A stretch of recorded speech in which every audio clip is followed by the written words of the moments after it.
Il faut pratiquer la politique de la terre brûlée. Je vous explique. Je dis souvent qu'il ne faut pas aider un État qui est un État illégitime comme le nôtre. Il est illégitime en ce qu'il est hors du droit. Ce n'est plus un État de droit, ça a été démontré. Il y a des quantités d'éléments tels que le fait que le peuple ayant voté non au traité de Lisbonne, ce traité ait tout de même été entériné, et beaucoup d'autres choses.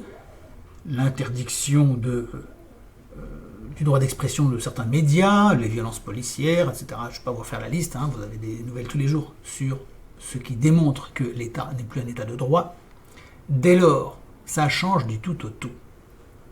Si vous payez des impôts, si vous aidez cet État, si vous encouragez cet État, si vous faites ce qu'il faut pour essayer de sauver ce qui peut l'être en aidant cet État directement, vous commettez une faute grave. Imaginez d'être un prisonnier dans un camp de concentration.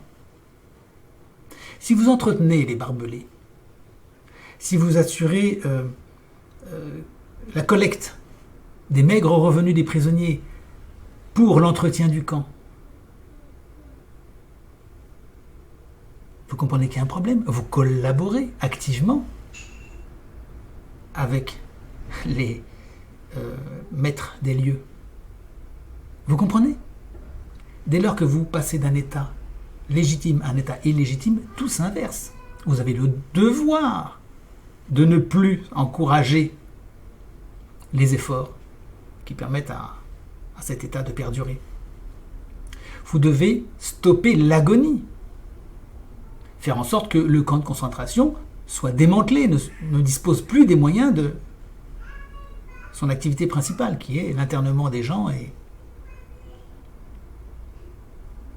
leur soumission à un état de fait moralement indéfendable. Il me semble qu'il faut comprendre cela et dire à tous ces gens qui sont des braves militaires qui travaillent pour ce système, à tous ces gens qui sont des braves gendarmes qui travaillent pour ce système, à tous ces gens qui payent des impôts, qui vont financer ce système, et donc financer la guerre en Ukraine, c'est-à-dire assassiner des gens, financer des guerres ici ou là, financer toutes ces abominations qu'on vit au jour le jour.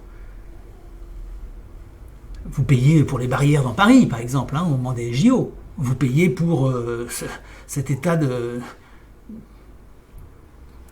d'urgence permanent. Vous financez la saisie de votre épargne qui va venir, etc. Enfin, vous financez quelque chose sans parler de l'avortement, etc., dont nous avons déjà parlé, et de toutes ces horreurs que vous vivez. On finance les expropriations, on finance la taxation des faibles revenus, etc., etc. Vous financez quelque chose de malsain. Donc, vous devez impérativement faire machine arrière et arrêter. Vous faites comme Kutuzov, je crois que c'était le général russe, qui, fuyant devant les troupes napoléoniennes plus nombreuses et plus puissantes, a pratiqué la politique de la terre brûlée. C'est une chose qu'on a vue aussi en France, lors de l'invasion par Charles Quint du sud de la France, le bassin rhodanien. Eh bien, les chefs français ont décidé de pratiquer la politique de la terre brûlée. Donc ils ont brûlé toutes les fermes, brûlé les cultures, comblé les puits. Enfin, ils ont fait un ravage énorme pour empêcher Charles Quint et ses troupes de s'approvisionner, ce qui les a forcés à faire demi-tour. Je sais bien que ce sont des mesures extrêmes et que nous ne souhaitons pas, évidemment, que c'est toujours douloureux. Nous préférions ne pas avoir à utiliser cette politique, mais elle est nécessaire pour empêcher que cet État appelé République française continue de nuire avec tous ces États voisins avec lesquels il fait bloc. C'est le devoir de tous les Occidentaux de contrer ces menées extrêmement dangereuses, nous conduisant à une guerre générale. Vous financez par vos impôts la future guerre, qui vous tuera, qui tuera vos enfants. En servant ce régime, en étant dans la fonction publique et en servant ce régime, sauf à le saboter de l'intérieur discrètement, vous favorisez votre propre destruction, celle de vos collègues, celle de vos compatriotes, et celle de l'ensemble des populations de l'Europe.